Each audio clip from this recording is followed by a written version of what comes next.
Wow, hearing all those amazing product announcements gets me so fired up. Hey everyone, I'm Andrew Lindsay.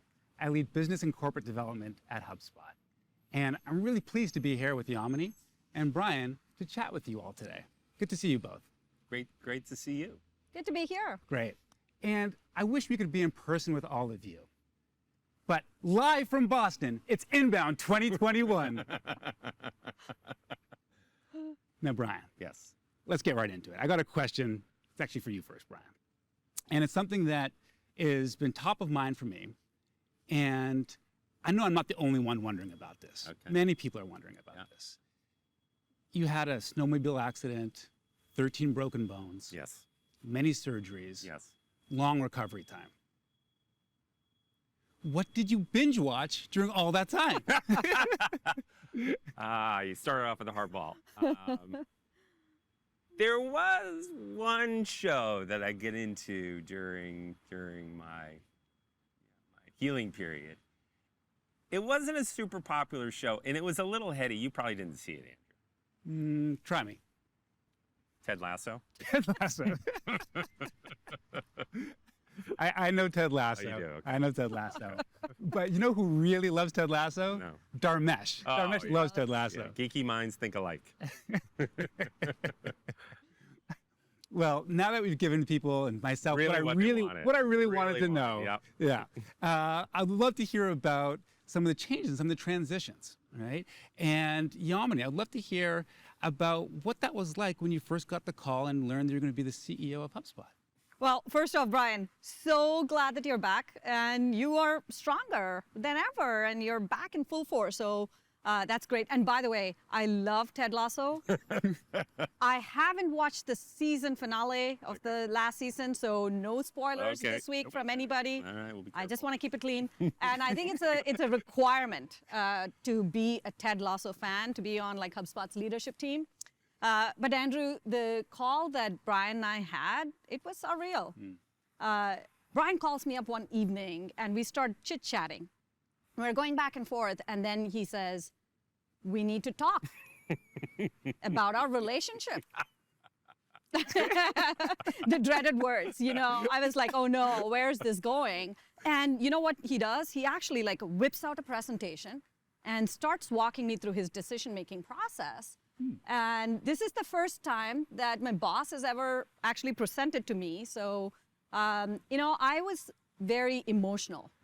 I have to say, I think, first of all, there is the enormity of stepping into a role right after Brian as the CEO. Brian's a legend, and I have tremendous amount of respect for what Brian and Dharmesh have built here at HubSpot. And then second, I got really emotional thinking about my journey to this point. You know, I grew up in a super small town in rural South India, did not have a high school, but don't worry, I did complete my high school. We moved towns. From there to being an engineer, to a salesperson, to a customer-focused executive, my life has been through a lot of twists and turns. And so it was especially emotional and very thrilling at the same time. And I can tell you, I'm like so excited to be here at HubSpot, leading the next chapter of growth. And I'm very committed. I'm very committed to being the kind of leader that HubSpot's customers, partners, employees, and all of you deserve. I got a little dusty on my side of the Zoom too. I can imagine. I know. That was an emotional call. That was nice. That was a really nice moment. Yeah. That's quite a transition. And you transitioned as well, Brian. Yes. I'd love to hear about some of the thinking that went into that. Yeah. So I started, it sort of crossed my mind literally back when I was in the hospital 7 months ago. And the thing that was in my mind was I'm a starter. You know, I started HubSpot 15 years ago with HubSpot, and I've been CEO. It's going great, but it's a different animal. I mean, we have thousands of employees, hundreds of thousands of customers, billions in revenue. Like, this is a much larger scale company, and I've never seen that movie before. So that was sort of one side of my head. And then I was thinking a little bit about Yamini sort of on the other side of my head, and I was like, well, one of the reasons I hired her, she worked in companies at much bigger scale than HubSpot, so she had seen that movie. And then I watched over the next 7 months while I was on leave, and she was running the company for me. And not only didn't she miss a beat, I think she picked up a couple beats while I was out. She just did a fantastic job. She's super focused on the customer, super focused on scale. She's not just a culture fit, she's a culture add. So at some point it just became a no-brainer. Like, this is going to be great for our customers, great for our partners, great for our employees, great for the community. Yamini's going to be CEO. I'm going to be able to work on the stuff I'm passionate about. We work great together. And so I'm super excited and super confident in Yamini in the next phase in HubSpot. Thank you so much, Brian. Means a lot. Yeah. And I know I speak for the whole company, Yamini, when I say we're really excited to have you as our CEO. Thank you, Really Andrew. excited. Thank you. And your experience scaling companies combined with Brian's experience and Dharmesh's experience, founding the business, growing the business to the stage it is today, it's just an incredible win for the entire HubSpot community. I think so. Really awesome. One thing I want to switch gears for a moment. Okay. We as a company spend a lot of time thinking about customer expectations, Yep. right? How it's changing, how it's evolving. And Brian, I'd love to hear from you to start what you see changing with customer expectations. Yeah. I think you know this about me, but I have a very odd hobby. I consider myself like an amateur anthropologist, like an armchair anthropologist. Now, most armchair anthropologists, Andrew, they study like the migratory patterns of birds. I'm a little different. I like to study the migratory patterns of buyers. And I really obsess about this. And from my new job as chairman, I have a whole new perch to study this kind of thing going forward. I'm really excited. And we're right at the beginning of a major migratory change for buyers. And I think what's like the way I kind of think about it in my head is B2B buyers, business buyers, are starting to look a lot more like B2C buyers. Yep. And I think about B2C buyers, and 25 years ago, it was a big deal if you went and spent 25 bucks on a book online. And now people are spending 25 grand on cars online like this, like Dharmesh bought his Volvo online, the whole thing. And business to business buyers are turning more into business to consumer buyers. They expect a delightful end-to-end, gorgeous, delicious experience buying that product from their vendors. And so that's a huge, huge change that's underfoot right now. And, you know, the funny thing about Dharmesh's presentation that I love, and, you know, I know him very well, is he's not a big fan of carbon-based life forms. I actually like carbon-based life forms. Thanks. But I think if I had advice for our customers and partners, it's how do we get a little bit of that carbon-based life form out of that buying process? How do we lower the friction in the buying process? How do we use technology to accelerate it?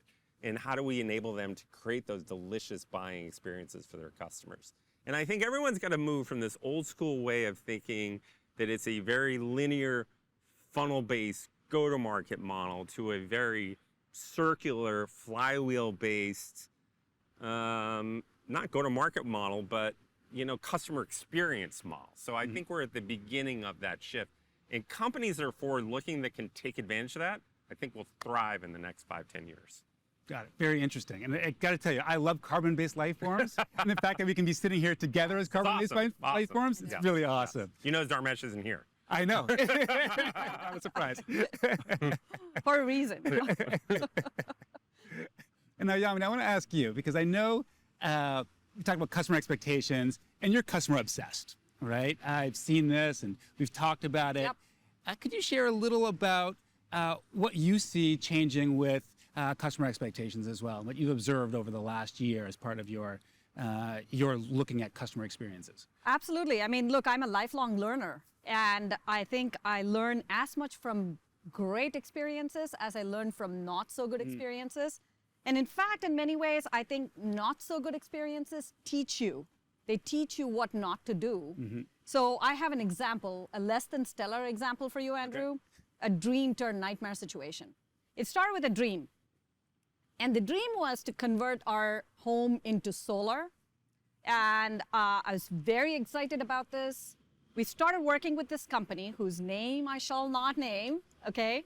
They have a fantastic product. We were excited. We were happy to be going on this sustainable journey with them. It's turned into a nightmare. Now, 12 months after we started this project, we still don't have solar going back into the grid. And here I was trying really hard to give them my business, and they're trying really hard to give me the experience of talking to every single person within this company. you know what I call it? I call it the deluxe transfer package. You know it, right? I've now been transferred and connected to more people within this company than the number of people I had in my small town back in India. And it's quite painful. And what is ironic about this is that I'm trying to lean into the future with solar, yet I'm dealing with a customer experience that's stuck in the past.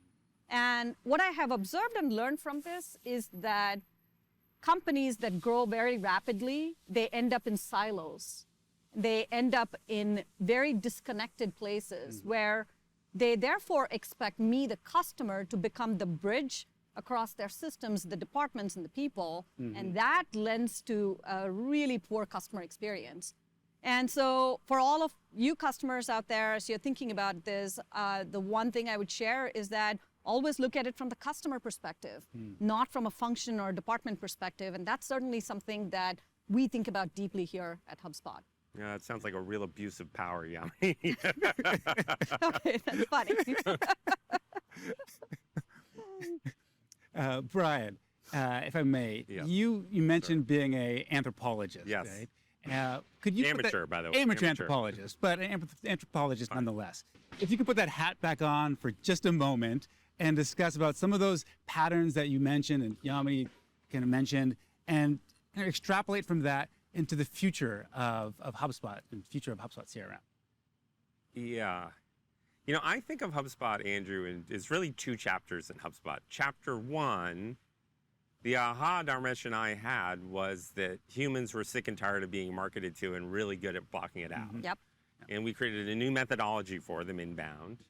And then we created a marketing app to help them match the way they marketed to the way people buy. A couple years ago, we had really our second aha. And it's just like Yamini's story. People are sick and tired of cringe-worthy customer experiences. It's not just limited to marketing. It's the entire end-to-end experience. And so we created a new flywheel methodology, and we moved from a marketing app to a CRM platform. And that's ongoing. It's going extremely well. But that's what HubSpot's up to. We are building a very modern, customer-in, legit CRM platform for scaling companies. And we're just getting started. It's going to be really good. Got it. And clearly CRM is the space in which we play and we think a lot about. Yep. Can you share a little bit, Yamini, about about HubSpot's approach to CRM and how that might be evolving? Look, I think Brian put this very eloquently. There is a whole massive shift that's happening towards the buyer. Yeah. Buyers want low friction. They want consumer-like experiences that are end-to-end. And therefore, the way we are approaching CRM is changing. Yeah. It's much more about buyer empowerment, not about seller enablement.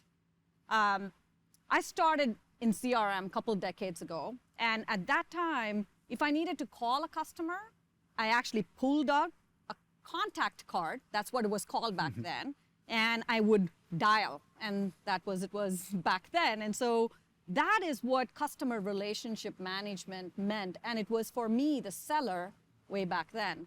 I think CRM has changed so dramatically. Right now, you don't have a customer that is calling you. They visit your website, and that could be the front door into your company.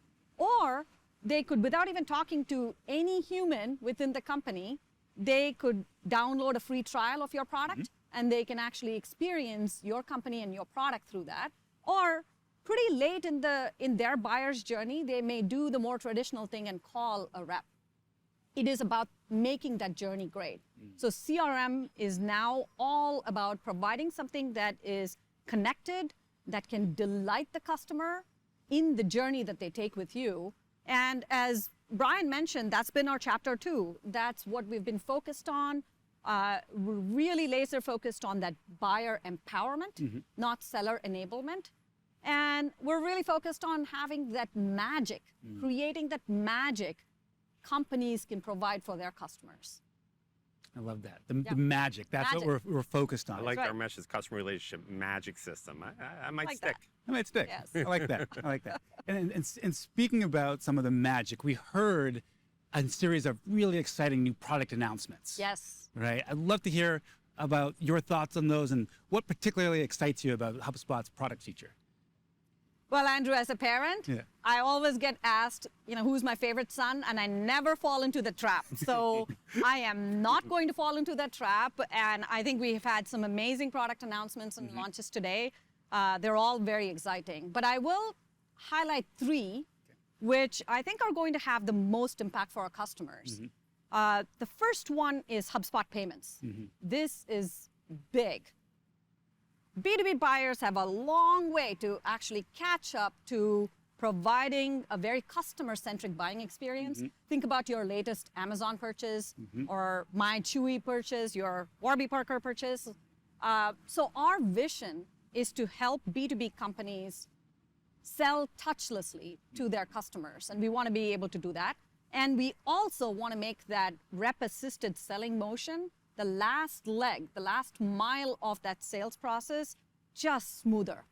And so HubSpot Payments that we launched today, and it's an open beta, that's going to be the first step in helping our customers sell to their customers online. And so that's pretty exciting.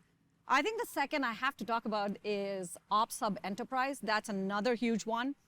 Now, this Ops persona, we call it the revenue Ops persona, they are really critical in go-to-market organizations, and they are like the unsung heroes with capes because they're asked to do so much. Their job is to provide great insights to the VP of marketing, to the VP of sales, to the VP of customer success, and we want to empower them with the right tools and the right insights.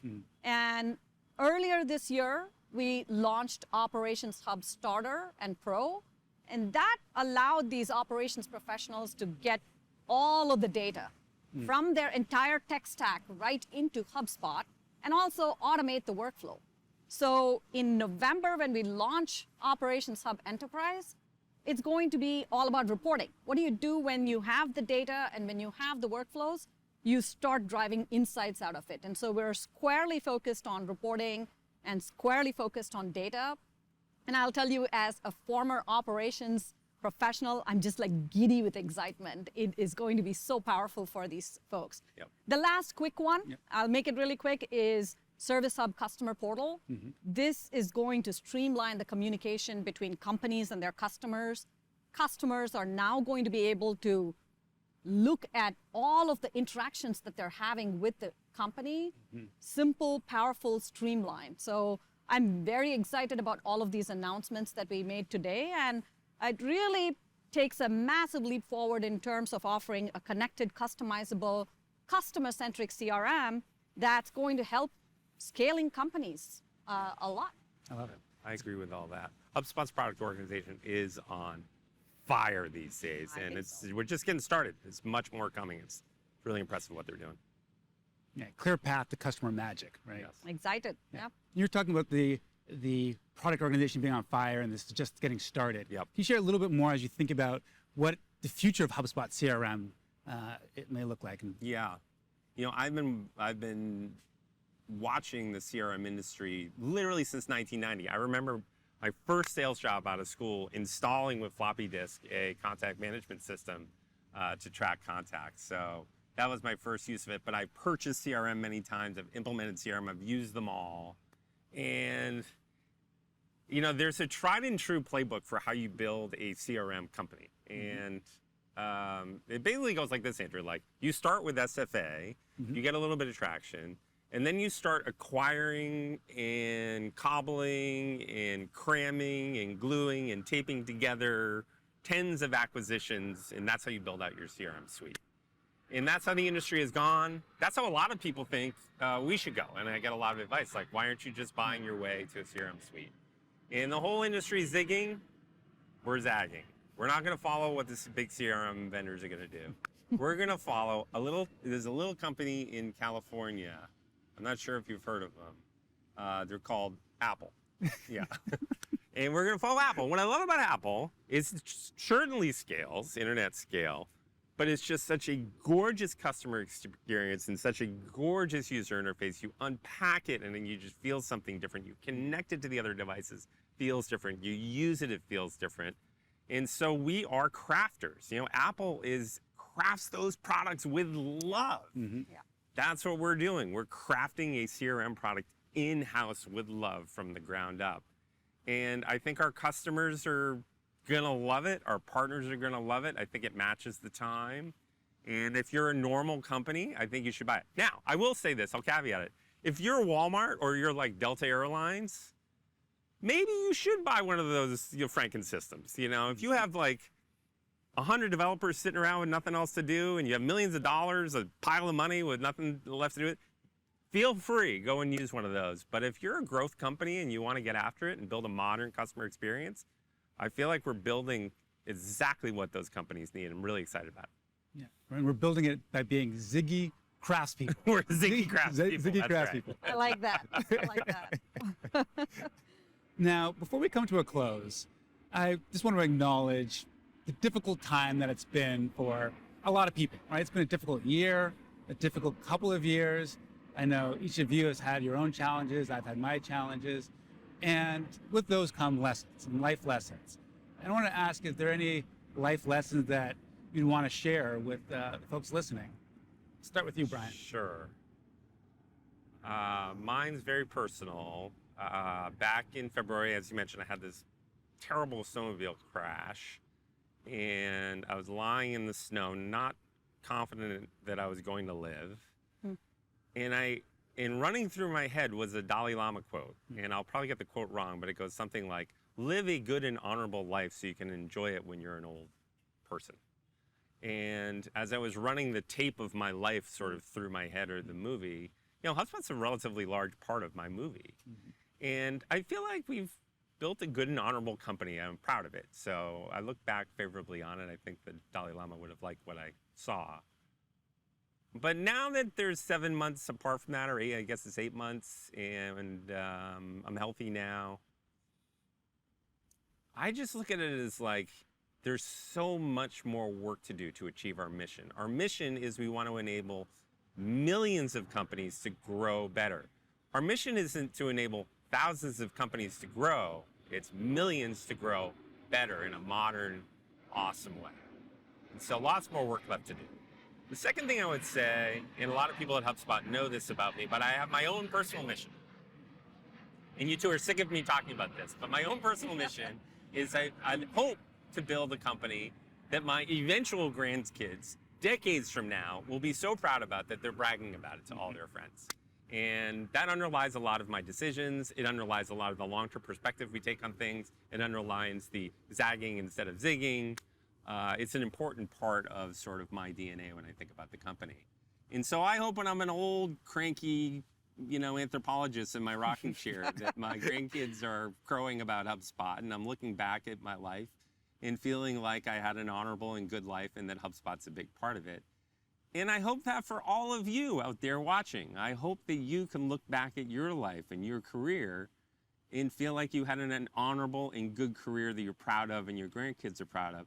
And my hope is that HubSpot can maybe play a little or even a big role in helping you do that to your career. So thank you to all of you who are HubSpot customers and users. Right. Thank you for sharing that, Brian. Yep. Really appreciate that. And Yamini, I'll ask the same question to you. Lessons learned. Look, mine's personal too. I've had kind of a roller coaster ride, from the time I started in my dream job at HubSpot, January 2020. I think we hit the pandemic crisis mode literally 2 months. 2 months in, yeah. 2 months into my new job. Yep. And that was a pivot that we had to make. And then this spring, Brian obviously called me to take care of HubSpot so that he can recover from a life-altering accident. Yep. And then 6 months later, he came back in and asked me to be CEO. And 2 weeks after that, I suffered a personal loss. My dad passed away, and it was exceptionally emotional, and he's been a huge supporter. And life has been full of ups and downs.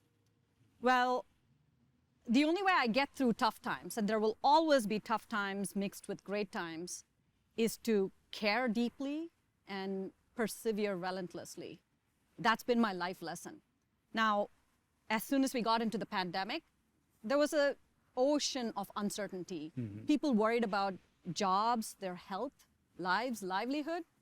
So my job at that time was to remain calm and provide clarity to HubSpot's customers, partners, employees, and do it quickly, decisively, but more importantly, do it from a place of deep empathy and care. And that's what I did. And when Brian, you called, it was super emotional. And my first thought was, my God, I hope you're okay. I hope we give you all of the space for you to recover. And you've built this wonderful organization. We'll take care of HubSpot for you. And that's exactly what we did. We focused, and I have been relentless in terms of execution and driving HubSpot forward from there. And that's been my life lesson. And I will also say that's my commitment, that I will relentlessly pursue the vision that Brian and Dharmesh have for HubSpot, relentlessly focus on delighting our customers and building an organization that people are just excited and proud to work and get their best work done. Thank you. I really appreciate that. That was good. That was really good close. I just want to say thank you both. Yeah. Right? Thank you for spending you. the time with us. Really appreciate the honesty, Thank the you. candor, and hearing about both personal learnings and also thinking about the business as well, and all of our customers and the entire HubSpot community. And for all of you out there, thank you for spending time with us. Really excited about Inbound 2021, and hope to see you in person soon. Thank you, and enjoy the next couple days. Thanks, everybody. Thank you, everybody.